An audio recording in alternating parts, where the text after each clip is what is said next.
Okay, so how I turned things around and really began to emerge as a leader and to sell courses and have a multiple six-figure business was I continued to invest in my personal growth.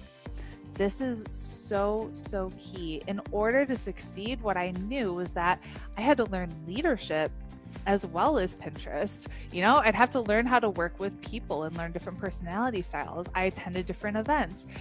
You have to consistently invest in yourself and your personal growth. And you have to be so, so, so intentional about growing.